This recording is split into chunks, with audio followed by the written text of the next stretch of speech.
pero es necesario hacerlo, es necesario traer esa operación Cóndor al presente, y nosotros queremos aportar en esa dirección. No quiero dejar pasar por alto que también estamos en el año donde conmemoramos los 50 años del golpe al gobierno que encabezaba el presidente Salvador Allende. Y entonces quiero comenzar con un párrafo de su último discurso, compartirlo, quizás para los compañeros y compañeras chilenos sea de sumo conocimiento, pero nos llama también y nos provoca a reflexionar sobre ese golpe que fue previo a la Operación Cóndor, pero que fue parte del mismo. En uno de los párrafos de su último discurso, Salvador Allende dice: trabajadores de mi patria, quiero agradecerles la lealtad que siempre tuvieron, la confianza que depositaron en un hombre que solo fue intérprete de grandes anhelos de justicia, que empeñó su palabra en que respetaría la Constitución y la ley, y así lo hizo.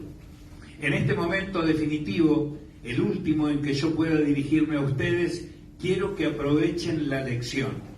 El capital foráneo, el imperialismo, unidos a la reacción, creó el clima para que las Fuerzas Armadas rompieran su tradición, la que les enseñara el general Schneider y que reafirmara el comandante Araya, víctimas del mismo sector social que hoy estará en sus casas preparando con manos ajenas reconquistar el poder para seguir defendiendo sus granjerías y sus privilegios. Años antes había sido asesinado el general René Schneider, en octubre del año 1970. Esa, como una serie de operaciones que habían comenzado ya en el año 64,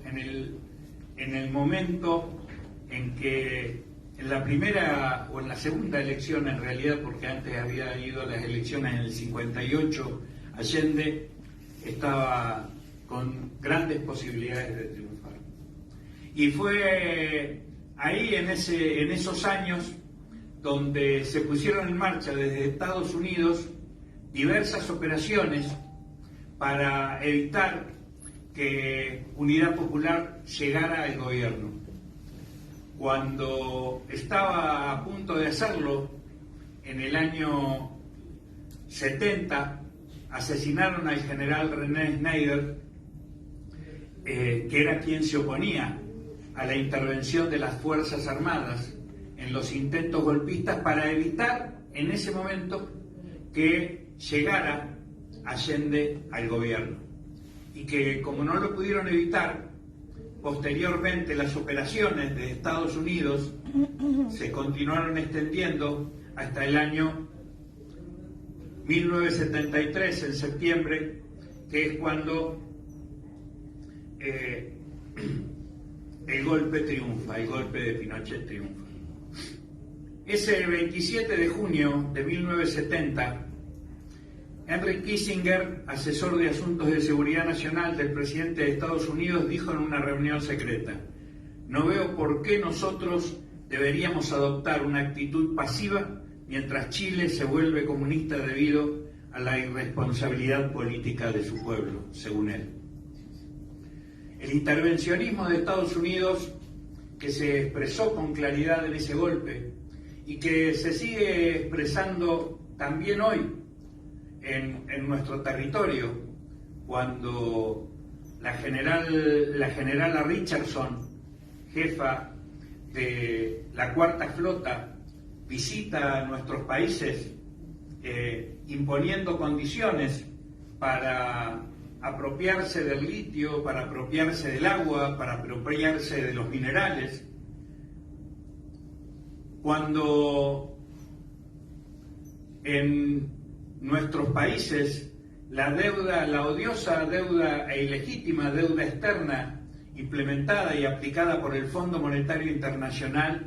condiciona y extorsiona a los diversos gobiernos, imponiendo una situación de cogobierno en la práctica, con lo cual también pone un elemento más de cuestionamiento al sentido de la democracia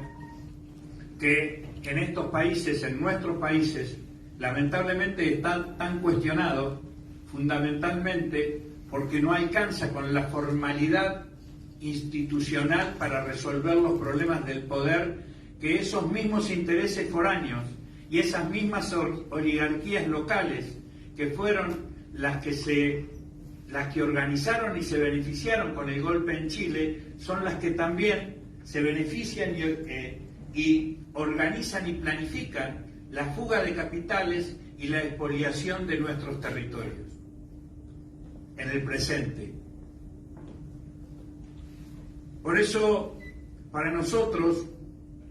no me voy a poner en detalle a hablar, porque muy bien lo hizo Mónica, sobre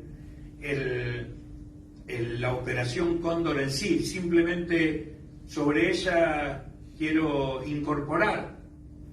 una afirmación que ella hizo, que hizo Anita también recién, y que para nosotros es clave, fundamental. El Plan Cóndor, esa operación de articulación de los grupos de inteligencia, de las Fuerzas Armadas, de las estructuras de ocupación de Estados Unidos y los sectores civiles, empresariales, políticos y religiosos que colaboraron y fueron parte de esos golpes, tuvo como objetivo fundamental no solamente apropiarse de las riquezas de nuestros países, no solamente generar condiciones para lograr la estabilidad y cristalización de estructuras de poder a su servicio en cada uno de nuestros países, sino que para eso era indispensable destruir al factor fundamental de organización de nuestros pueblos, que es la clase trabajadora. La desarticulación, la desestructuración de nuestra clase trabajadora, no solamente en el plano de la organización sindical, sino también en la capacidad de organizaciones y de fuerzas políticas organizadas que representan y que representaron a esa clase. Por eso, cuando desde nuestra Central de Trabajadores de la Argentina tuvimos oportunidad de, en el año 2000, de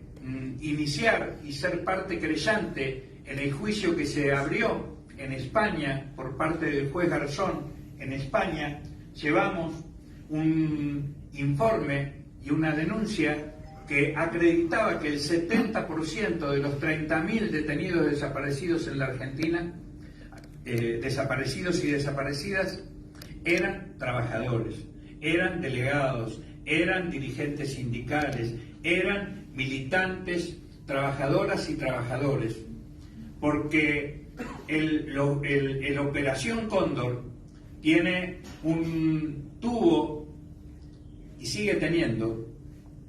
tomando estas palabras que decía Mónica, ahí con otras características, pero los mismos intereses siguen operando para apropiarse de la democracia que nuestros pueblos pudimos recuperar para seguir autobeneficiándose. Tenía como objetivo destruir a la clase trabajadora, y por eso la Operación Cóndor, y creo que en este sentido esta mesa es un símbolo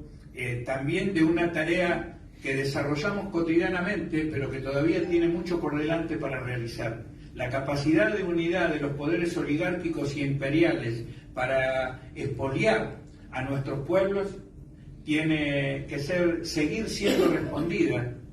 porque nos desafía cotidianamente a construir la unidad de nuestras organizaciones populares a nivel latinoamericano y caribeño para construir la patria grande latinoamericana que nos sigue, que sigue siendo un objetivo a concretar. Porque nosotros estamos convencidos que esa Operación Cóndor, como lo que decíamos antes sobre las intervenciones del Fondo Monetario Internacional, sobre las intervenciones y las injerencias del gobierno de Estados Unidos a través de la generala de su cuarta, de la flota y del Comando Sur, a través de las grandes empresas transnacionales que quieren seguir apropiándose de nuestras riquezas, es parte de un hito que sigue estando muy presente en nuestra región, que es la doctrina Monroe. En este año, el 2 de diciembre, se van a cumplir 200 años en que el expresidente de Estados Unidos, Monroe, en su discurso planteó la conocida frase: América para los americanos, América para ellos, porque siempre la consideraron, desde sus inicios, la consideraron de su propiedad. La lucha anticolonialista que desarrollaron nuestros mártires, Bolívar, San Martín, Artigas, en el pasado,